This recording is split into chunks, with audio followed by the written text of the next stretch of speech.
Game के चक्कर में बच्चे क्रिमिनल बन रहे हैं, अपने माँ बाप को कभी मर्डर कर देते हैं, कभी खुद सुसाइड कर लेते हैं, अटैम्प्ट कर लेते हैं, फ़ोन नहीं मिला अगर तो सुसाइड कर लेते हैं। प्लांट किया कि मम्मी को मारना कैसे है ताकि मैं गेम खेल सकूं। फिर उसकी मम्मी ने मजबूर होकर पुलिस को फ़ोन किया कि मेरी बेटी मुझे मार डालेगी। तो कोई बच्चा अगर कोई गेम खेल रहा है, वो किसी से बात कर रहा है, अब वो कह रहा है अपना नाम बताओ, आप कहाँ पढ़ते हो, स्कूल बताओ। अब जनरली हम बच्चों को ये सिखाते हैं ना कि बाहर आपसे कोई नाम पूछ रहा है आप मत बताइए, आप स्कूल का नाम मत बताइए, मम्मी पापा का फ़ोन नंबर शेयर मत कीजिए। बट जब वर्चुअल वर्ल्ड में बच्चा जाता है तो उससे उसका ट्रस्ट गेन करते हैं। वो तुम्हारे और कोई फ्रेंड नहीं है, वो टारगेट ही ऐसे बच्चों को करते हैं कि जो लोनली फील करता है। आप बेसिकली कितने घंटे यूज़ करते हैं, तो एक एवरेज जो स्टडी है उसके अकॉर्डिंग हम 5 घंटे से ज़्यादा यूज़ करते हैं फ़ोन, एवरेज। ये एवरेज है। तो क्या सोशल मीडिया भी एक वजह बन गया है कि बच्चों में साइबर क्राइम इतनी तेज़ी से बढ़ रहा है? मैंने तो कई केसेस ऐसे हैंडल किए हैं कि बच्चों की हिस्ट्री निकली है कि वो सर्च करते हैं कि कैसे किसी को मारना है या कैसे किसी को बुली करना है।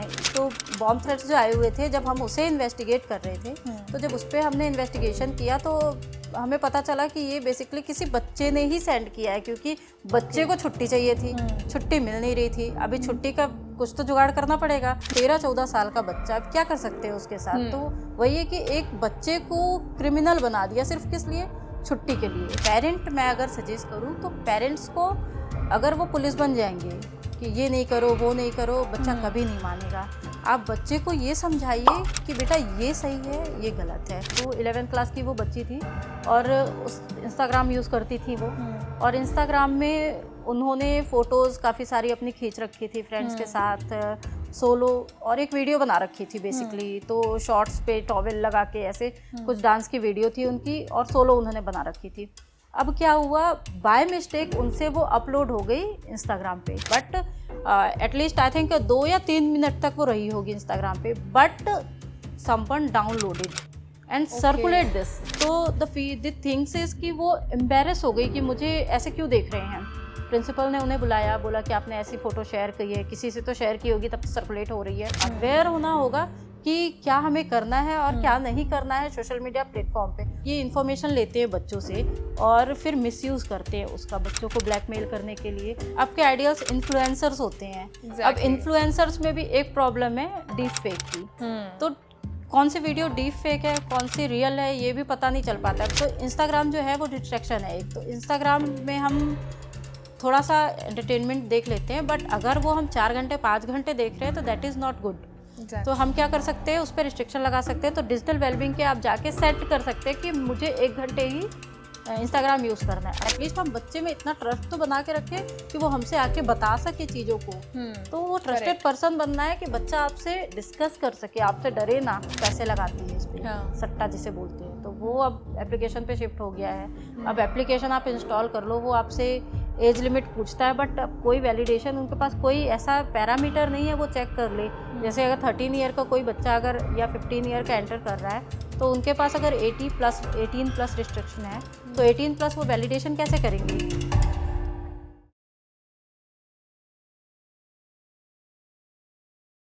हाय एवरीवन, स्वागत है आपका हमारे लेटेस्ट पॉडकास्ट में। तो आज हम बात करने वाले हैं बच्चों में होने वाले मोबाइल एडिक्शन के बारे में। ये तो आपको पता ही है कि स्मार्टफोन ने हमारी लाइफ को इतना आसान बना दिया है। जैसे बच्चे का कोई भी प्रोजेक्ट करना होता है, उसको पढ़ाना होता है, तो हम क्या करते हैं कि उसके हाथ में फ़ोन पकड़ा देते हैं। लेकिन आपको ये पता है कि फ़ोन यूज़ करने के साथ साथ उसके साइड इफ़ेक्ट्स कितने हैं। जैसे आजकल बच्चों में होने लगा है मोबाइल एडिक्शन, गेमिंग एडिक्शन, और इसके साथ होने वाले ऑनलाइन साइबर क्राइम्स। अभी किस तरीके के साइबर क्राइम्स हैं जो बच्चों की मेंटल हेल्थ को इफेक्ट करते हैं, साथ ही में आपके बच्चे की ग्रोथ को भी इफेक्ट करते हैं। तो मुझे लगता है आप में से बहुत से ऐसे पेरेंट्स होंगे जो इस बात को लेकर बहुत परेशान होंगे। लेकिन आज आपकी प्रॉब्लम को हम सॉल्व करने वाले हैं, क्योंकि आज हमारे साथ है एक anti cyber crime investigator Shonal. Hi Shonal. Hello Mohini, welcome to NBT. Thank you. कैसे हैं आप? मैं ठीक हूँ, आप बताओ। सो शोनल, आप हमें बताइए कि आपकी लाइफ जर्नी क्या रही है, और as a anti cyber crime investigator आपने इस जर्नी में कितना टाइम इन्वेस्ट किया है? मोहिनी, मुझे तो हो गए हैं ऑलमोस्ट 7 ईयर इस इंडस्ट्री पे। और जहाँ तक आप बात कर रहे हो अभी बच्चों की, तो बच्चों के बारे में जब मैं इस इंडस्ट्री में आई तो मैंने ये फेस किया, मैंने ये काफ़ी देखा कि बच्चे बहुत ज़्यादा परेशान हो रहे हैं इन सब चीज़ों से, बच्चे एडिक्ट हो रहे हैं। एडिक्शन क्या है बेसिकली? एडिक्शन क्या होता है? जब हम किसी चीज़ को इतना यूज़ करते हैं कि हम उसके बिना रह नहीं पाते। एडिक्शन हम कई सारे एडिक्शन देखते हैं, जैसे किसी को स्मोकिंग का एडिक्शन है, किसी को जिमिंग का एडिक्शन है, तो वैसे ही एक एडिक्शन हो गया मोबाइल एडिक्शन। अब मोबाइल के बिना तो बड़े नहीं रह सकते, उनका काम रुक जाता है। अगर फ़ोन ना हो तो टाइम पास ही नहीं होगा हमारा, काम भी नहीं होंगे कई सारे। बट बच्चों के अगर पर्सपेक्टिव से बात की जाए तो अगर हम बच्चों को दे देते वो चीज़ें जो शायद बड़ों की यूज़ में भी डिस्ट्रैक्शन कर रही हैं, बड़े भी डिस्ट्रैक्ट हो रहे हैं इन चीज़ों से, तो बच्चों में डिस्ट्रैक्शन लेवल बहुत हो रहा है, वायलेंट हो रहे हैं। तो काफ़ी सारी समस्याएं हैं जो पेरेंट के लिए बहुत ज़्यादा प्रॉब्लम क्रिएट कर रही हैं, बच्चों के लिए तो कर ही रही हैं। सो अभी जैसे आप बता रहे कि सबके लिए एडिक्शन बन गया है। अब मैंने देखा ना आजकल एक कॉमन नॉर्म चल गया है कि पेरेंट्स ना बच्चे को डिस्ट्रैक्ट करने के लिए उनके हाथ में फ़ोन दे देते हैं। अब जैसे हम ये भी सुन रहे हैं कि आजकल फ़ोन्स की वजह से चिल्ड्रन साइबर क्राइम बहुत ज़्यादा बढ़ रहा है। तो आप हमें बता सकते हैं कि कितने तरीके के चाइल्ड साइबर क्राइम हो रहे हैं आज? यस मोहिनी, आपका क्वेश्चन बिल्कुल सही है। एडिक्शन हर किसी को है। अब आप देखिए कि आप बेसिकली कितने घंटे यूज़ करते हैं, तो एक एवरेज जो स्टडी है उसके अकॉर्डिंग हम 5 घंटे से ज़्यादा यूज़ करते हैं फ़ोन, एवरेज। ये एवरेज है। अब अगर हम देखें कि हम 5 घंटे एक दिन में फ़ोन यूज़ करते हैं तो हम मंथली कितना यूज़ करते हैं, 5 into 30 कर लो आप। तो अगर आप इन चीज़ों को फिगर को देखोगे, आप 6 दिन एक महीने में फ़ोन चलाते हो, तो 6 डेज तो हमारे पूरे महीने में से चले गए। तो काफ़ी सारी चीज़ें ऐसी है कि हम टाइम लिमिट में कर नहीं पाते हैं हमारे काम। बच्चे जनरली जो हैं, बच्चे कहते हैं हमारे पास टाइम नहीं है, पढ़ने का टाइम नहीं है या एक्स्ट्रा एक्टिविटीज़ का टाइम नहीं है। मैं कई बच्चों को देखती हूँ कि कहते हैं टाइम ही नहीं है, पढ़ने का टाइम नहीं मिला, या फिर हमारे पास टाइम नहीं है कि एक्स्ट्रा हम कोई एक्टिविटी कर ले। तो वो टाइम कहाँ जाता है? आप कभी देखिए कि टाइम कहाँ जाता है। तो वो टाइम जाता है हमारा फ़ोन में, सोशल मीडिया में। क्योंकि हम जब रील्स स्क्रॉल करते हैं तो रील्स के स्क्रॉलिंग में हमें समझ में नहीं आता वो 5 मिनट हुआ या आधे घंटे हुए या फिर 1 घंटे निकल गए। मतलब तो आपका पॉइंट ये है कि टाइम कंजप्शन बहुत हो रहा है बच्चों का सोशल मीडिया पर। बिल्कुल। तो सोशल मीडिया जो है ना वो वैसे तो इतना इंपॉर्टेंट रोल बन गया है। पेरेंट्स भी, घर में जितने भी इंसान है, हर कोई रील ही स्क्रॉल कर रहा होता है। तो क्या सोशल मीडिया भी एक वजह बन गया है कि बच्चों में साइबर क्राइम इतनी तेजी से बढ़ रहा है? साइबर क्राइम अगर देखा जाए तो साइबर क्राइम सीखते हैं बच्चे, अच्छी चीज़ें भी सीखते हैं। मैं ये नहीं कह रही हूँ कि इंटरनेट या सोशल मीडिया बुरा है, बट इंटरनेट और सोशल मीडिया को हम यूज़, कंजप्शन हमारा क्या है। अगर हम एल्गोरिदम पे वर्क करता है बेसिकली, जो ये सोशल मीडिया या जो प्लेटफॉर्म्स होते हैं डिजिटल, ये एल्गोरिदम पे वर्क करते हैं। तो आप देखिए इंस्टाग्राम पे या मेटा पे आप ले लीजिए, किसी भी सोशल मीडिया प्लेटफॉर्म पे आप कोई अच्छी न्यूज़ देखेंगे, कोई पॉजिटिव कुछ देखिए आप न्यूज़, तो आपको पॉजिटिव आपका माइंड पॉजिटिव हो जाएगा। ऐसे ऐसे कोट्स आपको दिखाएंगे। अब कभी आप दुखी हो बहुत ज़्यादा तो आपको ऐसे ऐसे सॉन्ग, मतलब आदमी सुसाइड कर ले, तो ऐसी चीज़ें। तो आप अगर क्राइम देख रहे हो तो वो आपको क्राइम रिलेटेड एल्गोरिदम ही वो आपको वर्क करता है। तो इस तरह से जब बच्चे वो चीज़ देखते हैं, जैसे क्राइम देख लिया, काफ़ी सारे सुसाइडल कुछ देख लिया, ऐसा चीज़ें, तो क्राइम ही वो दिखाता है बच्चों में। और आजकल इतना कॉमन हो गया है, आप देखिए कि सर्च करते हैं। मैंने तो कई केसेस ऐसे हैंडल किए हैं कि बच्चों की हिस्ट्री निकली है कि वो सर्च करते हैं कि कैसे किसी को मारना है या कैसे किसी को बुली करना है। मतलब ये बच्चे खुद सर्च कर रहे हैं ऑनलाइन प्लेटफॉर्म्स पर। बिल्कुल सर्च करते हैं और उनकी हिस्ट्री पे मिलता है। उन्हें नहीं पता होता हिस्ट्री सेव हो रही क्या हो रहा है, बट हिस्ट्री पे मिलता है। तो वही है कि पेरेंट्स अगर ध्यान रख रहे हैं कि हमारा बच्चा क्या सर्च कर रहा है, क्या ढूंढ रहा है, तो काफ़ी हद तक इन चीज़ों को निगरानी रख सकते हैं इस पे। सो शोनल, जैसे अभी आपने बताया कि आपने खुद इन्वेस्टिगेट किया कि बच्चे क्या सर्च कर रहे हैं, तो ऐसे ही कोई केसेस आपके पास बहुत सारे आते होंगे। कोई ऐसे इंटरेस्टिंग सा केस बताइए जो सुनकर आपको भी शॉकिंग लगा कि यार बच्चे इस हद तक कैसे जा सकते हैं। यस मोहिनी, अभी लेटेस्ट एक केस था। आपने काफ़ी देखा होगा, बॉम्ब थ्रेट आए हुए थे स्कूल्स में। हाँ, अभी लेटेस्ट में ये इंसिडेंट बहुत वायरल हुआ है। तो बॉम्ब थ्रेट्स जो आए हुए थे, जब हम उसे इन्वेस्टिगेट कर रहे थे, तो जब उस पर हमने इन्वेस्टिगेशन किया तो हमें पता चला कि ये बेसिकली किसी बच्चे ने ही सेंड किया है, क्योंकि बच्चे को छुट्टी चाहिए थी, छुट्टी मिल नहीं रही थी। अभी छुट्टी का कुछ तो जुगाड़ करना पड़ेगा। अब इतना कन्वीनियंट हो गया है हमारे लिए या किसी के लिए भी सर्च करना या नकली मेल लिखना। तो बच्चे ने क्या किया, इससे पहले भी काफ़ी बॉम्ब थ्रेट आए थे, तो उसका फॉर्मेट था उसके पास, तो उसने चैट जीपीटी से बढ़िया सा ऐसा मेल जनरेट करवाया और जनरेट करवा के फिर उसने सेंड कर दिया स्कूल की मेल आईडीज पे। बट शक हो जाता ना, एक ही स्कूल पे करते तो उसने मल्टीपल स्कूल्स में सेंड किया। तो जब हम इसे इन्वेस्टिगेट कर रहे थे तब एक्चुअली वीपीएन यूज़ कर लेते बच्चे आजकल, तो उन्हें लगता है कि पकड़े तो जाएंगे नहीं वीपीएन यूज़ करके, बट किसी भी चीज़ में बचता नहीं है। जो क्रिमिनल होता है या जो ऐसी चीज़ें करता है, गलत चीज़ें आप करोगे, आप बचोगे नहीं, एनी हाउ आप पकड़े जाओगे। तो ऐसा उसके साथ भी हुआ, भले वीपीएन यूज़ किया बट ट्रैकिंग के दौरान पुलिस के इन्वेस्टिगेशन में वो पकड़ा गया बच्चा। अब वो 13-14 साल का बच्चा, अब क्या कर सकते हैं उसके साथ। तो वही है कि एक बच्चे को क्रिमिनल बना दिया सिर्फ किस लिए, छुट्टी के लिए, उसे छुट्टी चाहिए थी।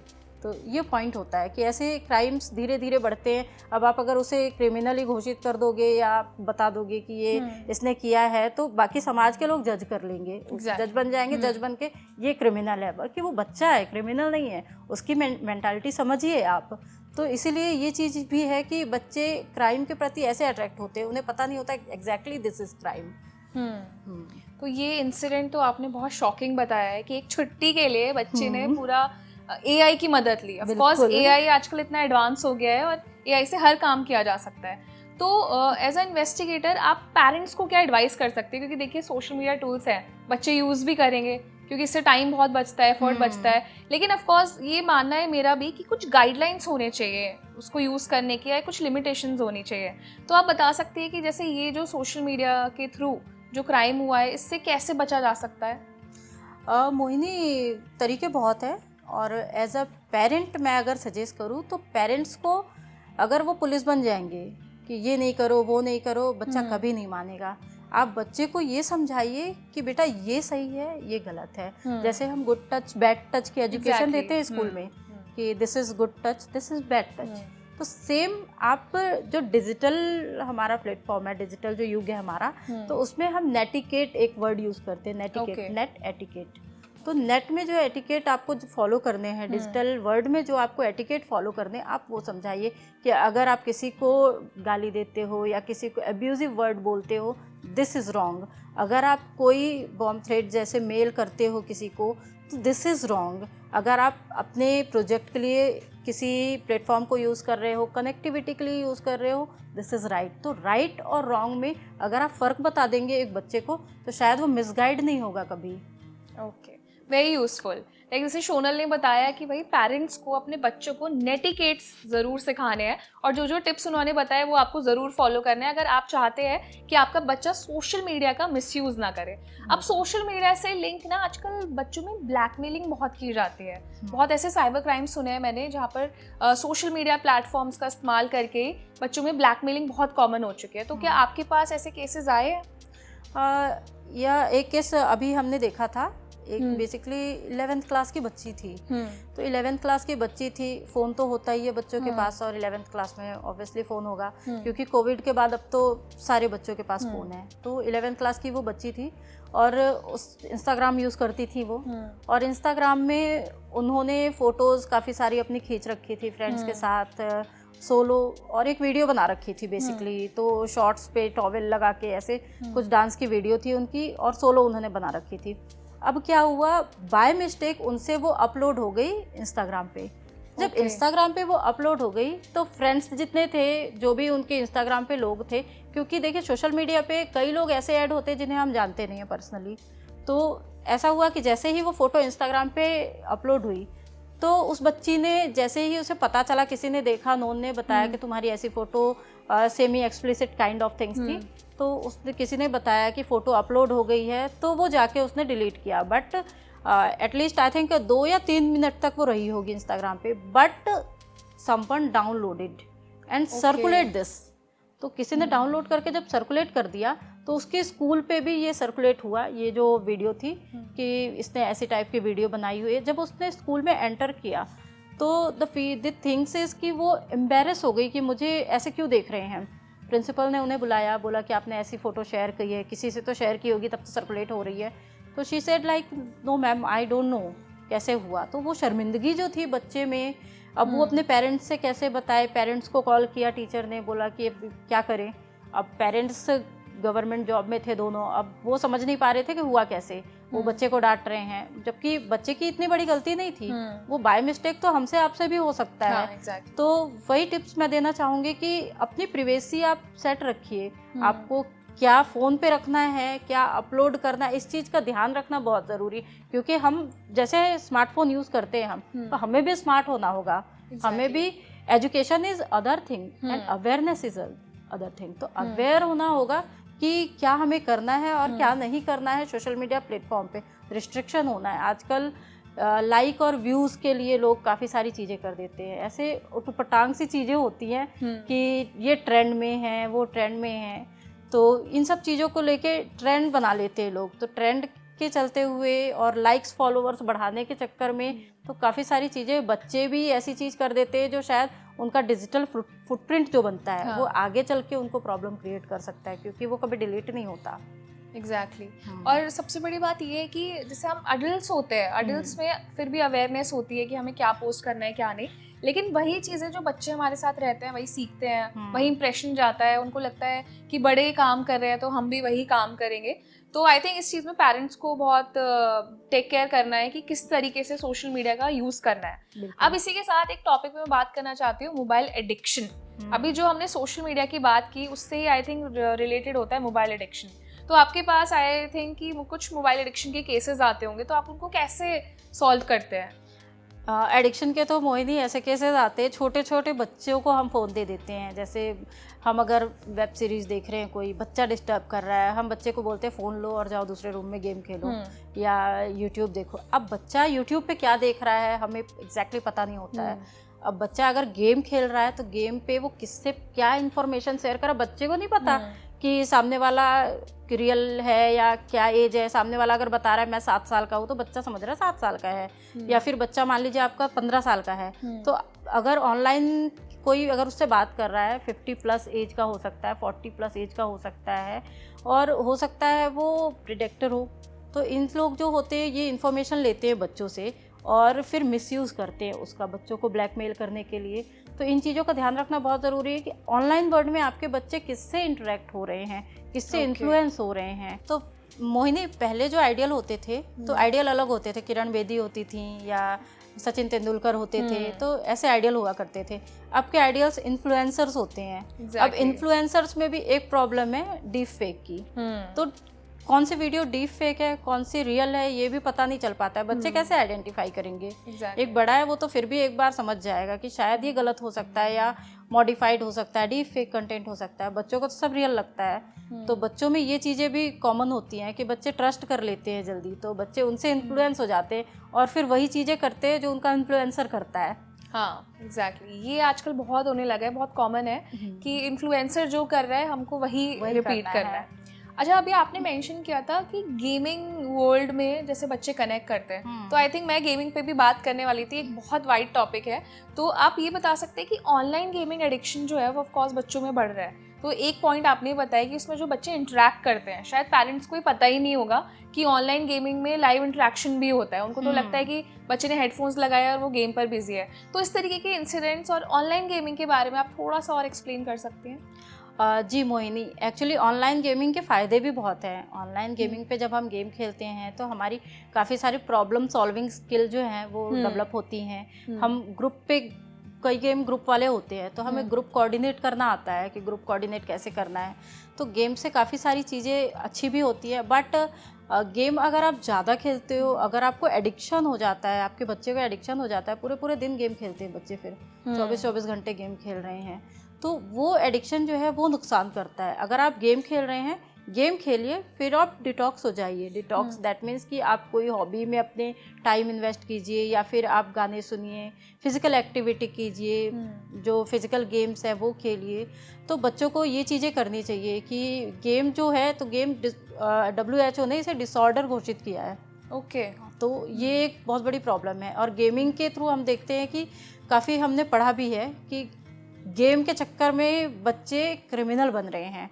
अपने माँ बाप को कभी मर्डर कर देते हैं, कभी खुद सुसाइड कर लेते हैं, अटेम्प्ट कर लेते हैं। फ़ोन नहीं मिला अगर तो सुसाइड कर लेते हैं। तो छोटे छोटे बच्चे ऐसी चीज़ें कर रहे हैं। एक केस मैं आपसे डिस्कस करना चाहूँगी। एक बच्ची थी, उसे गेम खेलने का बड़ा शौक था। अहमदाबाद का केस है शायद ये। तो गेम खेलने का उसे बड़ा शौक था। मम्मी ने डांटा कि आप पूरे टाइम गेम खेलते हो, आपको थोड़ा पढ़ाई करनी चाहिए, दूसरी चीज़ों में भी ध्यान दो, फ्रेंड्स से मिलो।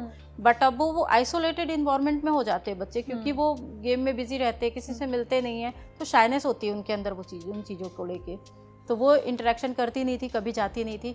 तो उसने क्या किया, उसने सर्च करना शुरू किया कि कैसे हम मार सकते पेरेंट को। ओह गॉड। तो उसने सिर्फ गेम खेलने के लिए ये सर्च किया और प्लांट किया, उसने लिटरली प्लांट किया कि वो शुगर में चींटियों वाला पाउडर मिला देना और ऑयल बिखेर देना फर्श पे, इन सब चीज़ों से उसने प्लांट किया कि मम्मी को मारना कैसे है ताकि मैं गेम खेल सकूं। फिर उसकी मम्मी ने मजबूर होकर पुलिस को फ़ोन किया कि मेरी बेटी मुझे मार डालेगी। तो ऐसे भी केसेस पता चल गया था कि उनकी बेटी जो है वो इस तरीके की एग्जैक्टली वो 13 ईयर की थी, तो उसे समझ में आ गया। उसने जब फोन चेक किया, सर्च हिस्ट्री देखी उसने, तो उसे समझ में आ गया कि ये सब चीजें कर रही हैं, वरना तो वो चाय बना के पी लेती उन सब चीजों को। बट उसने जब देखा तो उसने वो सब चीजें थोड़ा चेक की कि ये क्यों कर रही है, कहाँ से इसे ये दिमाग कहाँ से आ रहा है 13 साल के बच्चे को कि क्या करना चाहिए क्या नहीं करना चाहिए। तो मर्डर प्लान करते सोचिए बच्चे, और ऐसी चीज़ें गूगल से हेल्प लेते हैं। तो आपको नहीं लगता है कि इसमें बच्चों के लिए भी और पेरेंट्स के लिए भी कुछ कंट्रोल्स आने चाहिए, कुछ रिस्ट्रिक्शंस आने चाहिए? वैसे तो हम जैसे एंड्रॉयड और आईफोन्स का यूज़ करते हैं, उसमें कुछ पेरेंट कंट्रोल फीचर्स होते हैं, पर आपको नहीं लगता है कि सोशल मीडिया पे भी कुछ सर्च के रिस्ट्रिक्शंस होने चाहिए, या फिर कोई और ऐसा सोल्यूशन जिसमें पेरेंट्स को इस तरीके की सिचुएशन को टैकल करने में ईजी हो जाए? एग्जैक्टली मोहिनी, मैंने इस पे अभी बात भी की कि पेरेंट्स को ये चीज़ सिखानी चाहिए बच्चों को इनिशियल स्टेज से, नर्सरी से, क्या सही है क्या गलत है। तो जब आप बच्चों को ये समझा दोगे कि ये चीज़ करना सही है, जैसे आप फ़ोन फ्रीली दे दो बच्चे को, गेमिंग फ्रीली दे दो बच्चे को, तो वो एडिक्ट होगा बच्चा। आप टाइम लिमिट सेट करो, आप 1 घंटे खेलिए 2 घंटे खेलिए, कोई प्रॉब्लम नहीं है। तो आप ऐसी चीज़ें सेट करिए बच्चे के लिए। और दूसरी चीज़ ये है कि जो टाइम लिमिट की बात की आपने, तो एक अगर हम एंड्रॉयड यूज़ करते हैं तो एक उस पर एक ऐप होता है, या फिर आप सेटिंग में जाके digital wellbeing and parental control check कीजिए। तो डिजिटल वेलबींग के जब आप चेक करेंगे तो वो आपको दिखाता है कि आपने अपना कौन सा एप्लीकेशन कितने मिनट यूज़ किया, उस पर कितने नोटिफिकेशन आए, आपने कितनी बार फ़ोन अनलॉक किया, तो वो काफ़ी टाइम ड्यूरेशन आता है। तो आप उस पर रिस्ट्रिक्ट भी कर सकते हो। जैसे इंस्टाग्राम है तो इंस्टाग्राम, अगर हमारा डिस्ट्रैक्शन सबसे बड़ा अभी रील ही है, क्योंकि टिकटॉक तो अभी चला गया, बैन हो गया। तो इंस्टाग्राम जो है वो डिस्ट्रैक्शन है एक। तो इंस्टाग्राम में हम थोड़ा सा एंटरटेनमेंट देख लेते हैं, बट अगर वो हम 4 घंटे 5 घंटे देख रहे हैं तो दैट इज़ नॉट गुड। तो हम क्या कर सकते हैं, उस पर रिस्ट्रिक्शन लगा सकते हैं। तो डिजिटल वेलबींग के आप जाके सेट कर सकते हैं कि मुझे 1 घंटे ही इंस्टाग्राम यूज़ करना है। अब चाहे आप 1 घंटे में यूज़ कीजिए या पूरे 24 घंटे में 1 घंटे यूज़ कर लीजिए, उसके बाद वो ऑटोमेटिकली बंद हो जाएगा। तो वो ऑटोमेटिकली अगर बंद हो जाएगा तो फिर वो चलेगा नहीं, सेकेंड डे ही चलेगा। तो ऐसे हम कुछ पैरामीटर सेट कर सकते हैं। और एक और होता है फोकस मोड, आप उसको भी कर सकते हैं, क्योंकि हाँ, एप्लीकेशंस जो होते हैं एंड्रॉयड फ़ोन या फिर आईफोन ले लीजिए, जो एप्लीकेशन होते हैं वो कलरफुल होते हैं। तो वो बनाए ही ऐसे जाते हैं ताकि वो अट्रैक्ट कर सके लोगों को, उनको कलरफुल ऐसा बनाया ही जाता है। अच्छा, इसके पीछे का मोटो यही होता है कि ज़्यादा से ज़्यादा यूज़र जो है वो उस एप्लीकेशन पर आए। बिल्कुल, वो उसके लिए अलग टीम ही होती है उनकी जो रिसर्च करती है, कलर कैसा होना चाहिए, लोगो कैसा होना चाहिए, जिससे हम देख के वो बनाया ही इसलिए जाता है ताकि आप उसको एडिक्टिव, टेक्नोलॉजी एडिक्टिव होती है। आप देखिए कोई भी टेक्नोलॉजी आती है तो पहले हमें लगता है कि हम शायद यूपीआई जब यूज़ किया होगा, लगा होगा अरे नहीं यूपीआई क्यों यूज़ करना, जो पैसे लेके चलते हैं, बट उसके बाद एडिक्ट हो जाते हैं, जरूरत हो जाती है हमारी कैश रखने की, और बहुत टाइम भी बच जाता है। और जैसे आपने मेंशन किया ना कि सोशल मीडिया पे जो रिस्ट्रिक्शंस हैं, तो जो शोनल ने बताए टिप्स, आई थिंक ये पेरेंट्स के लिए बहुत यूज़फुल है, क्योंकि हम लोग भी ना फ़ोन यूज़ करते रहते हैं लेकिन हमें ये नहीं पता है कि फ़ोन में कुछ यूज़फुल फीचर्स भी दिए गए हैं। तो ये पेरेंट कंट्रोल फीचर्स जो मैंने भी मेंशन किया था और आपने बहुत अच्छे से बताया है, आई थिंक ये फीचर्स सब पेरेंट्स को यूज़ करने चाहिए, रिस्ट्रिक्ट करना चाहिए और टाइमिंग्स भी देनी चाहिए। अब इसी के बाद मैं साइबर बुलिंग पर भी बात करना चाहती हूँ। हमने एक इंसिडेंट शेयर किया था, लेकिन कुछ साइबर बुलिंग के ऐसे भी केसेस आए हैं जो कि बहुत अनयूजुअल होते हैं और मेजरली वो ऑनलाइन गेमिंग या सोशल मीडिया से कनेक्टेड होते हैं। तो आपके पास कोई साइबर बुलिंग का ऐसा कोई और केस आया है जो कि बहुत सुनने में बहुत खतरनाक हो, लेकिन फिर भी आप लोगों ने इन्वेस्टिगेट किया और उसका सोल्यूशन आपको मिल गया? खतरनाक तो बुलिंग किसी भी तरह का हो, मेंटल हेल्थ पे बहुत इशू करता है, बहुत प्रॉब्लम करता है। अब जैसे कोई बच्चे को लेके अगर बात करें, अब कोई बच्चा अगर कोई गेम खेल रहा है, किसी से बात कर रहा है, अब वो कह रहा है अपना नाम बताओ, आप कहाँ पढ़ते हो, स्कूल बताओ। अब जनरली हम बच्चों को ये सिखाते हैं ना, कि बाहर आपसे कोई नाम पूछ रहा है आप मत बताइए, आप स्कूल का नाम मत बताइए, मम्मी पापा का फ़ोन नंबर शेयर मत कीजिए। बट जब वर्चुअल वर्ल्ड में बच्चा जाता है तो उससे उसका ट्रस्ट गेन करते हैं, वो ट्रस्ट गेन करते हैं कि लाइक कि मैं तुम्हारा फ्रेंड हूँ, तुम्हारे और कोई फ्रेंड नहीं है। वो टारगेट ही ऐसे बच्चों को करते हैं कि जो लोनली फील करता है, या आजकल देखिए मदर पेरेंट्स के पास टाइम कम है, उनके पास काम बहुत है, टाइम कम है, वर्किंग है, तो बच्चा लोनली फील करता है कहीं ना कहीं। फिर जहाँ उसे थोड़ा सा अटैचमेंट अट्रैक्शन मिलता है वहाँ वो अपनी चीज़ें डिस्क्लोज करना स्टार्ट करता है। तो ऐसी चीज़ों पे बच्चे फ़ोटो शेयर कर देते हैं कई बार। तो काफ़ी सारी चीज़ें इस तरह से तो मेंटल लॉस होता है, हरासमेंट होता है कि हम आपकी फ़ोटो शेयर कर देंगे, डराते हैं, धमकाते हैं बच्चों को। और कई कई बार तो फाइनेंशियल लॉस भी होता है, बच्चों से बोलते हैं कि आप हमें पर्सनली मिलिए, और फिर क्रेडिट कार्ड, पापा के क्रेडिट कार्ड का नंबर दीजिए, ऐसी सब चीज़ें उनको डरा धमका के ऐसी चीज़ें करते हैं। तो हमें ये ध्यान रखने की ज़रूरत है कि हमारा बच्चा कौन सा गेम खेल रहा है, किस प्लेटफॉर्म पे खेल रहा है, किससे बात कर रहा है। एटलीस्ट हम बच्चे में इतना ट्रस्ट तो बना के रखें कि वो हमसे आके बता सके चीज़ों को। तो वो ट्रस्टेड पर्सन बनना है कि बच्चा आपसे डिस्कस कर सके, आपसे डरे ना, या ये फील ना करे कि वो अकेला है, लोनली है। तो बच्चे को ये कॉन्फिडेंस दिलाना बहुत ज़रूरी है। तो इन सब केसेस पे यही होता है कि मेंटल हेल्थ बहुत डैमेज होती है, उनकी पढ़ाई पे असर होता है।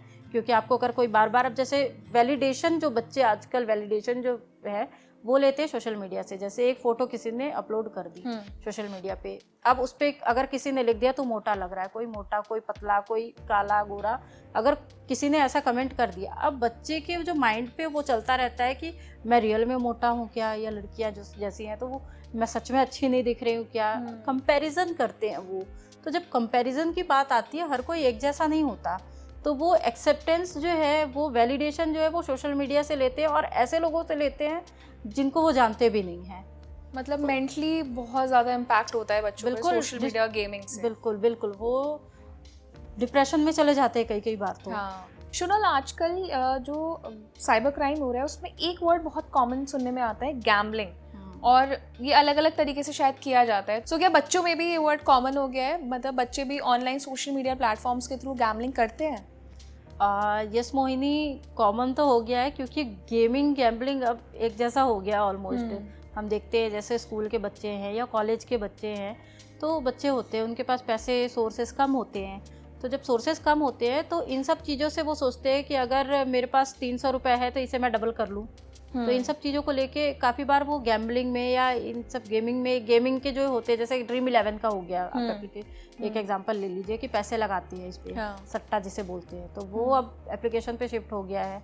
अब एप्लीकेशन आप इंस्टॉल कर लो, वो आपसे एज लिमिट पूछता है, बट अब कोई वैलिडेशन, उनके पास कोई ऐसा पैरामीटर नहीं है वो चेक कर ले। जैसे अगर 13 ईयर का कोई बच्चा अगर या 15 ईयर का एंटर कर रहा है, तो उनके पास अगर 18 प्लस रिस्ट्रिक्शन है, तो 18 प्लस वो वैलिडेशन कैसे करेंगे कि ये बच्चा 15 साल का है या 18 साल का है? तो वो कोई उनके पास नहीं, ऐसा कुछ पैरामीटर नहीं है। वो अगर आप 18 प्लस कर दोगे तो वो आपको एंट्री कर देंगे।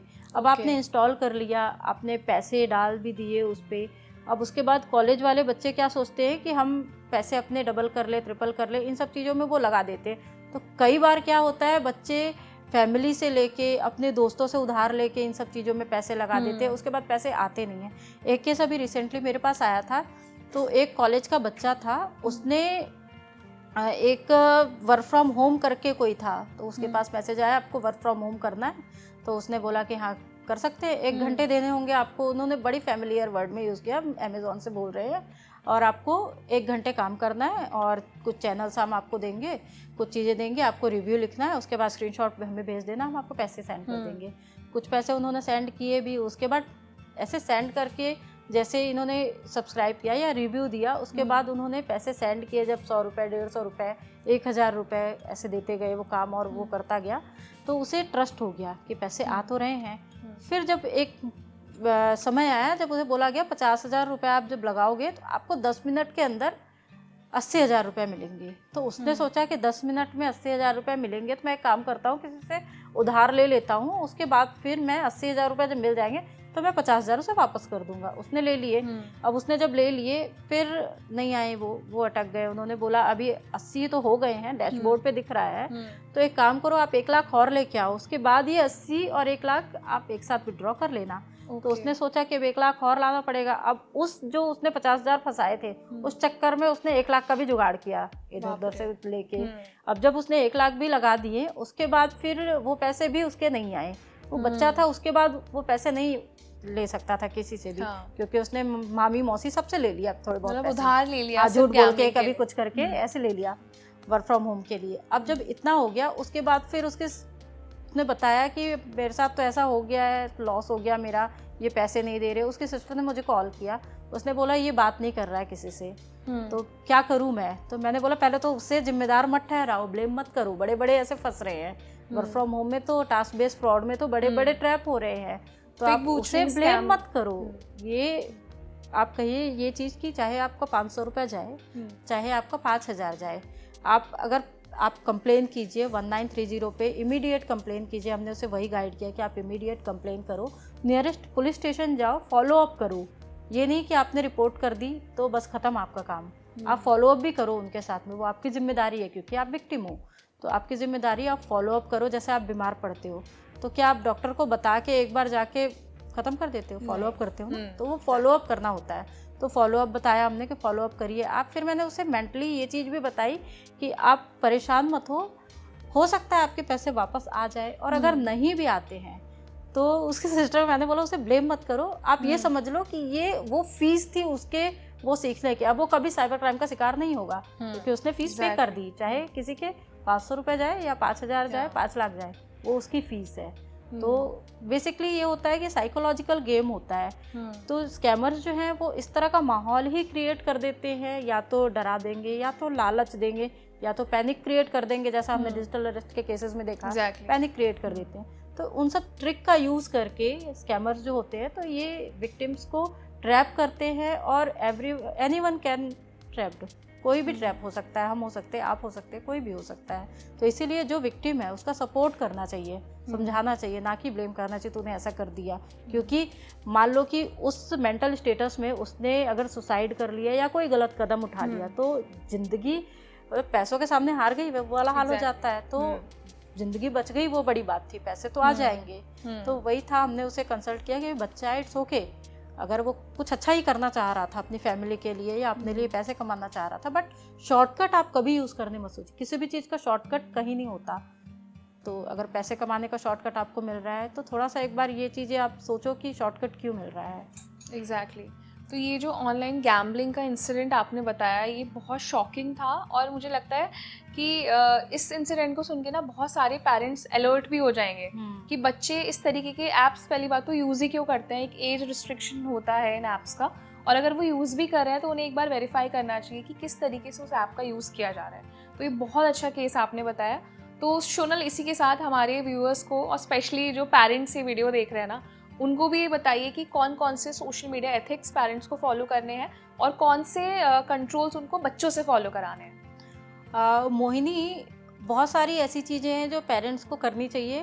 पहली बात तो पेरेंट्स को पुलिसिंग नहीं करनी चाहिए, पेरेंट्स को अपने बच्चों को अवेयर करना चाहिए, पेरेंट्स को डूज एंड डोंट्स बताना चाहिए बच्चे को, ताकि बच्चा एथिक्स समझ सके कि एग्जैक्टली सही क्या है, गलत क्या है, क्राइम क्या है, क्या क्राइम नहीं है, क्या अच्छा है, क्या बुरा है हमारे लिए। जैसे हम बताते हैं रेड लाइट क्रॉस मत करो, इट्स लॉ के अकॉर्डिंग। अब बच्चे को आप लॉ नहीं समझा सकते, तो आप बच्चे क्या एक्सीडेंट हो जाएगा, आप ऐसी चीज़ें सिखाते हो।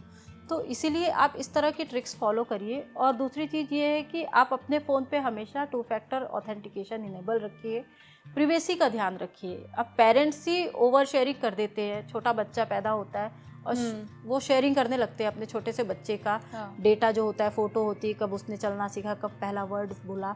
तो ओवर शेयरिंग से आप भी बचिए, तब जाके आप अपने बच्चों को भी सिखा पाओगे कि प्रिवेसी का ध्यान रखना, डेटा का रिस्ट्रिक्शन होना, डेटा को हम इतना वायरल ना कर दे कि वो इंटरनेट पे सब कुछ अवेलेबल हो जाए। तो ये इस चीज़ का पेरेंट्स को ध्यान रखना चाहिए। पेरेंट्स को ये भी ध्यान रखना चाहिए कि अगर आपका बच्चा कोई गेम खेल रहा है तो वो किस लेवल का गेम है, मतलब एडल्ट गेम है या फिर कोई ऐसा गेम है जिस पे वो किसी अपरिचित जो इंसान होता है उससे बात कर रहा है। तो इस तरह से चीज़ें, और सोशल मीडिया पे नज़र रखनी चाहिए। आजकल के बच्चे वैसे बड़े स्मार्ट हो गए, पेरेंट्स को पहले ब्लॉक कर देते हैं बट पेरेंट्स को ऐसा बिहेवियर रखना चाहिए कि बच्चा आपसे कम से कम बातें कर सके, आपसे बता सके, वो ट्रस्ट बिल्ड करना चाहिए बच्चों को। और नेटिकेट सिखाना चाहिए। आप अगर बच्चे बड़े स्मार्ट हैं आजकल के, बड़े स्मार्ट हैं बच्चे आजकल के, हर चीज़ उन्हें फिंगर टिप पे अवेलेबल है उनके, तो वो जो है अपडेटेड पीढ़ी हैं, तो उन्हें अवेयर करना बचपन से, इनिशियल लेवल से बहुत ज़रूरी है। और पेरेंट्स को बस ये ध्यान रखना चाहिए कि एक एज के बाद आप सोशल मीडिया दो। एक एज के, जैसा हमने देखा ऑस्ट्रेलिया गवर्नमेंट ने बैन कर दिया है 16 साल तक के बच्चों के लिए। बैन किया, पहला देश है जो बैन किया है जिसने सोशल मीडिया को। और सोशल मीडिया पे काफ़ी सारे कंटेंट ऐसे होते हैं जो इनएप्रोप्रिएट होते हैं, तो आप ये चीज़ें भी थोड़ा देखो कि अभी शायद मेटा ने या इंस्टाग्राम ने लॉन्च किया है टीन के लिए, स्पेशली फीचर लॉन्च किया है कि टीन के लिए अकाउंट आप बना सकते हो। तो ऐसी चीज़ें जो हैं यूज़ करिए, और जो आप देखते हो आपका कंजप्शन, जो डिजिटल डाइट है वो अच्छी रखिए आप अगर चीज़ें पॉजिटिव देखोगे। आजकल हम न्यूज़ भी देखिए, हम कौन न्यूज़पेपर पढ़ता है, कौन कहाँ से पढ़ता है न्यूज़, हम सोशल मीडिया से न्यूज़ पढ़ते हैं और वैलिडेट भी नहीं करते सही है या गलत है। तो ऐसी चीज़ों पे थोड़ा ध्यान रखिए और बच्चों को अपने साथ बैठाइए, अपने साथ समझाइए बच्चों को, तो फिर बच्चे समझेंगे। क्योंकि बहुत ज़रूरी है कि डिजिटल वर्ल्ड में हम अपने बच्चों को प्रोटेक्टेड रखें, बच्चों की प्राइवेसी का ध्यान रखें और अपने बच्चों को इस तरह के क्राइम में इन्वॉल्व, ताकि वो ना हो पाए भविष्य में। तो अब बच्चों के एग्ज़ाम भी आने वाले 10th 12th के हम देख रहे हैं, तो बच्चों के जब एग्ज़ाम आने वाले होते हैं तो इस तरह की चीज़ें काफ़ी ज़्यादा वायरल होती हैं, सोशल मीडिया पे आता है या कभी व्हाट्सएप पे आ गया कोई मैसेज, किसी फ्रेंड ने भेज दिया कि इसमें क्वेश्चन पेपर्स हैं, या यूट्यूब पे कभी पढ़ा हुआ होता है 12th के क्वेश्चन पेपर्स हैं, आंसर्स हैं। तो वो कभी आप क्लिक मत कीजिए, उन पे भरोसा मत कीजिए, जेन्युइनली पढ़ाई कीजिए, क्योंकि आपको इजीली कुछ भी ऐसा अवेलेबल नहीं कर देंगे। और मे बी अगर आप कोई एप्लीकेशन डाउनलोड कर लेते हो कि शायद क्वेश्चन पेपर मिल जाए, तो वो एप्लीकेशन आपके फ़ोन के लिए, आपके पेरेंट्स के फ़ोन के लिए हार्मफुल हो सकता है, आपका पूरा फ़ोन कॉम्प्रोमाइज़ हो सकता है, हैक हो सकता है। तो इन चीज़ों का ध्यान रखना बहुत ज़रूरी है कि इन सब चीज़ों में ना पड़े आप, कि आप कोई भी चीज़ ब्लाइंडली क्लिक कर ले, पहले वेरीफाई ज़रूर करें। थैंक यू सोनल, आपने बहुत ही यूज़फुल टिप्स दिए हैं सभी पेरेंट्स के लिए और बच्चों के लिए भी। और स्पेशली आपने जो वर्ड मेंशन किया था सोशल डाइट, वो वर्ड मुझे बहुत यूज़फुल लगा कि जो हमारे एडल्ट्स का कंजप्शन है, क्योंकि वही कंजप्शन आई थिंक बच्चों में भी पास होता है, तो जो हम देखेंगे वही बच्चे भी कंज्यूम करेंगे। तो आप ये भी मॉनिटर करिए कि आप सोशली कौन से प्लेटफॉर्म्स का इस्तेमाल कर रहे हैं जिससे आपके बच्चे भी इन्फ्लुएंस होते हैं। और साथ ही में आपने नेटिकेट्स के बारे में बताया और बहुत सारे यूज़फुल टिप्स दिए सोनल ने कि अगर आपके घर में एक बच्चा है, वो सोशल मीडिया प्लेटफॉर्म का इस्तेमाल कर रहा है, गेमिंग कर रहा है या साइबर थ्रेट्स उसको बहुत ज़्यादा आते हैं, तो इन सब चीज़ों से कैसे अवेयर रहना है, बचना कैसे है। तो मुझे लगता है ये सेशन आपके लिए काफ़ी यूज़फुल रहा होगा, बहुत सारे पेरेंट्स को अपनी प्रॉब्लम्स का सोल्यूशन भी मिल गया होगा। तो अगर आप एक पेरेंट हैं और इस पूरे पॉडकास्ट में आपको बहुत सारी कुछ यूज़फुल इन्फॉर्मेशन मिली है, लेकिन आपको लगता है कि ऐसा कोई टॉपिक हमने मिस किया है जिसके बारे में आप जानना चाहते हैं, तो अपना ओपिनियन हमें कमेंट सेक्शन में एक बार ज़रूर दें। और ऐसे ही इंटरेस्टिंग सेशंस ना हम आपके लिए लाते रहेंगे, तो उसके लिए जाते जाते हमारे चैनल को सब्सक्राइब ज़रूर करें।